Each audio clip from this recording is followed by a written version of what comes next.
अस्सलाम वालेकुम दोस्तों, welcome back to another video. तो फ़िनलैंड में हम मास्टर्स में एडमिशन लेने का क्या तरीक़ेकार है, किन जो है वो स्टेप्स को फॉलो करके हम 100% स्कॉलरशिप ले सकते हैं। तो आज की डिटेल वीडियो इस बात पर है कि हम फ़िनलैंड में एडमिशन कैसे ले सकते हैं। तो इस वीडियो को अंत तक ज़रूर देखिएगा और वीडियो को लाइक और शेयर करना मत भूलिएगा। जैसा कि बहुत से लोग सिर्फ ये समझते हैं कि यूरोप के अंदर सिर्फ 1 से 2 कंट्रीज़ हैं जिनके अंदर आप स्टडी पर्पज़ के लिए जा सकते हैं, जिसमें इटली, पुर्तगाल या स्वीडन वगैरह कुछ इस तरह। लेकिन आज मैं आपके साथ वो कंट्री डिस्कस करने जा रहा हूँ जिसकी जो वीज़ा रेशो है वो 100% है, जिसका लिटरेसी रेट जो है वो 100% है। वो कंट्री आपके पास है फ़िनलैंड। फ़िनलैंड में एडमिशन लेने, अगर फ़िनलैंड में स्टडी पर्पज़ के ऊपर जाने के आपको फ़ायदेमंद ये है कि आप 100% स्कॉलरशिप गेट कर सकते हैं। वो कैसे कर सकते हैं वो मैं आपको इस वीडियो के अंदर बताऊँगा, तो वीडियो को अंत तक ज़रूर देखिएगा।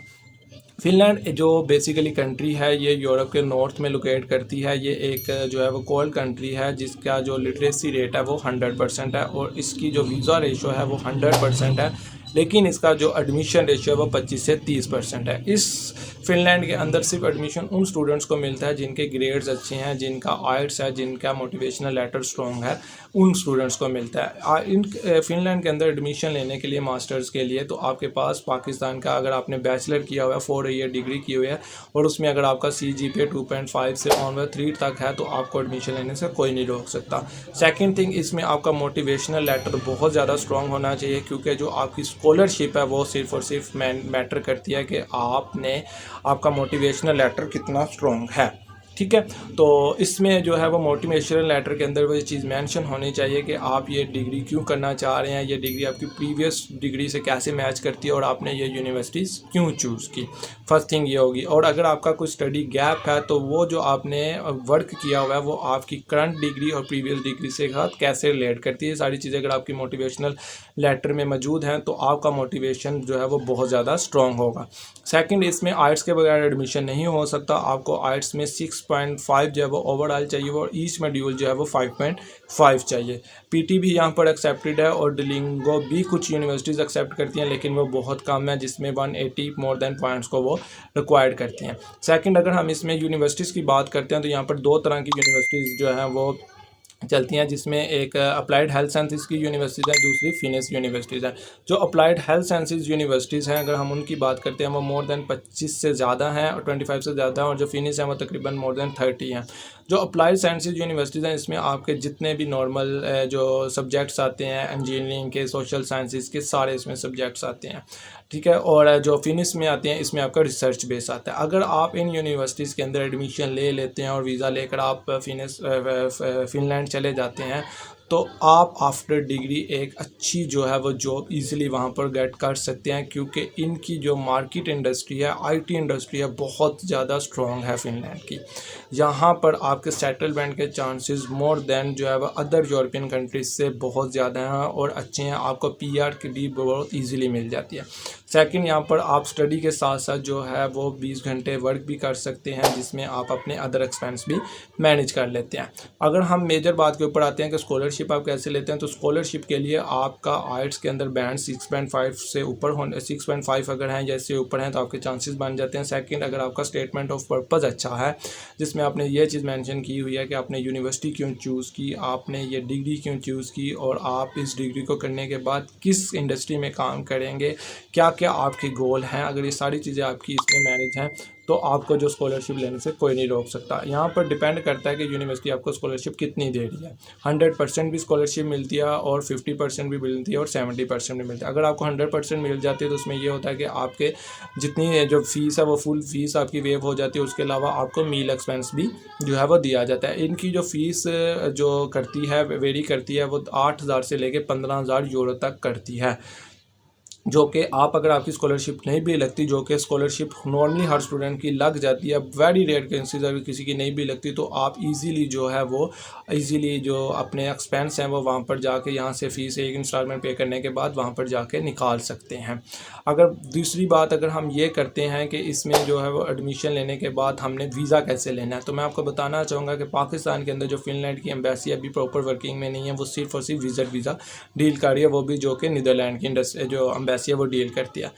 इसके लिए अगर आपका एडमिशन हो जाता है तो आपको VSF ग्लोबल के थ्रू जो है वो अपॉइंटमेंट लेनी होगी। आप अबू धाबी या अज़रबैजान में जाकर एम्बेसी में अपने डॉक्यूमेंट सबमिट करवाते हैं और वहाँ से आपका वीज़ा प्रोसेस होता है। ये 2 से 2.5 लाख का सिर्फ आपका जो एक्स्ट्रा एक्सपेंस आता है। सेकंड थिंग, अगर हम इसमें मेजर बात करते हैं तो इसमें आपके लिए सबसे बेस्ट चीज़ ये है जो कि लोग UK को जिसकी वजह से अप्रोच करते हैं कि यहाँ पर आप अपनी स्पाउस को अपने स्टडी वीज़ा के ऊपर लेकर जा सकते हैं और 100% वीज़ा सक्सेस रेशियो है। मैंने ऐसे केसेस भी देखे हैं कि सिंगल मदर्स विद चाइल्ड भी अगर उन्होंने एडमिशन अप्लाई किया और उन्होंने जब वीज़ा में अप्लाई किया तो उनको सिंगल मदर को भी विद चाइल्ड भी जो है वो वीज़ा मिला है, जिसके अंदर ये चीज़ जैसा कि दूसरी कंट्रीज़ बहुत ज़्यादा एलिगेशंस लगाती हैं कि आप बच्चों को पालेंगे या बीवी को पालेंगे या यहाँ पर जाकर स्टडी करेंगे, आपका तो पर्पज़ ही सिर्फ काम है। फिनलैंड को इन चीज़ों से फ़र्क नहीं पड़ता। और मेजर थिंग जो कि दूसरी अदर यूरोप कंट्रीज़ लाइक अगर इटली की बात करते हैं फाइनेंस के हवाले से तो बहुत ज़्यादा इशू हैं और यहाँ पर आपको एक बिग एज ये मिलता है जैसे UK है या ऑस्ट्रेलिया में आप स्टेटमेंट बाहर से अरेंज कर सकते हैं। यहाँ पर स्टेटमेंट के लिए आपका ब्लड रिलेशन का होना ज़रूरी नहीं है।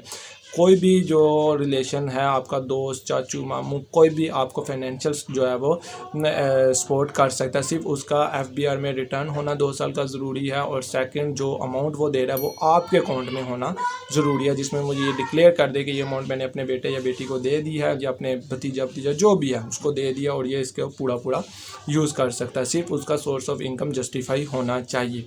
तो फिनलैंड की जो बेस्ट 3 चीज़ें जो मुझे लगी हैं वो सिर्फ ये हैं कि आप विद स्पाउस अप्लाई कर सकते हैं मास्टर्स पे। सेकंड, यहाँ पे फाइनेंस का कोई इशू नहीं है। तीसरा, यहाँ पे स्कॉलरशिप के चांसेस बहुत ज़्यादा हैं और चौथा, यहाँ पे आपके सेटलमेंट के चांसेस बहुत ज़्यादा है क्योंकि ये कंट्री खुद आपको करती है क्योंकि छोटी सी कंट्री है, इनकी पॉपुलेशन इतनी ज़्यादा नहीं है, इसलिए अभी इनका स्टार्ट है जिसकी वजह से ये स्टूडेंट्स को बहुत अच्छे से वेलकम कर रहे हैं। तो इसके अंदर मैंने आपको डिटेल चीज़ें बता दी हैं कि यहाँ पे 2 तरह की यूनिवर्सिटीज़ हैं, एक हेल्थ साइंसेस की हैं और दूसरी फिनिश यूनिवर्सिटीज़ हैं।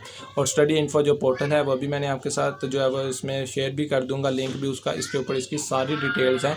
अच्छा, जो इसकी जो मैंने बताई थी कि इसका जो एप्लीकेशन प्रोसीजर होता है वो 2 तरह का एप्लीकेशन प्रोसीजर होता है। एक आपका जॉइंट एप्लीकेशन प्रोसीजर और एक आपका डायरेक्ट प्रोसीजर होता है। जॉइंट एप्लीकेशन प्रोसीजर में आप 6 यूनिवर्सिटीज़ में बैक वक्त एक एप्लीकेशन में डॉक्यूमेंट्स भेज सकते हैं और जो सिंगल एप्लीकेशन है जो डायरेक्ट है उसमें आप डायरेक्ट यूनिवर्सिटी के पोर्टल पर जाकर अप्लाई करते हैं। इसकी मेजर 2 रिटर्न्स होती हैं, एक अगस्त से दिसंबर चलती है और जो मेजर है वो दिसंबर से जनवरी चलती है। 1 दिसंबर को इनके एडमिशन ओपन होंगे और 2 फरवरी तक ये एडमिशन चलते हैं। एडमिशन आपका अप्लाई करने के बाद 2 माह के अंदर अंदर आपको जो आपकी यूनिवर्सिटी है वो मार्च से अप्रैल तक आपको आपका एडमिशन जो है वो क्लियर कर देती है और इसी दौरान आपकी स्कॉलरशिप भी आपको पता चल जाती है कि पार्शली आई है 100% है।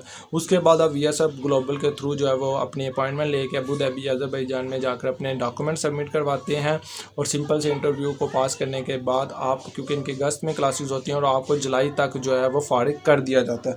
तो इसकी सबसे बेहतर चीज़ ये है कि दूसरी अदर यूरोप कंट्रीज़ की तरह यहाँ पर आपको रुकना नहीं पड़ता, यूनिवर्सिटी और एम्बेसी आपको टाइमली जो है वो फारिग कर देती है। तो ये थी आज की डिटेल वीडियो जो कि मैंने फिनलैंड के ऊपर बनाई है और इंशाल्लाह जैसे एडमिशन भी ओपन होंगे उससे रिलेटेड भी वीडियोस मैं बनाता रहूँगा और बाकी भी जो डिटेल वीडियोस हैं इसके ऊपर मेरी एक पूरी सीरीज़ जो है वो आपके साथ शेयर हो जाएगी।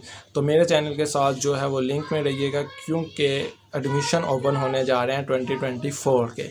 तो इंशाल्लाह जो है मैं आपके साथ जो है प्रॉपर जो है वो अपनी जो इंफॉर्मेशन है शेयर करता रहूँगा, कैसे एडमिशन लेना है, क्या क्या प्रोसीजर है, एक एक डिटेल्स के ऊपर जो है वो वीडियो आपके साथ शेयर होती रहेगी।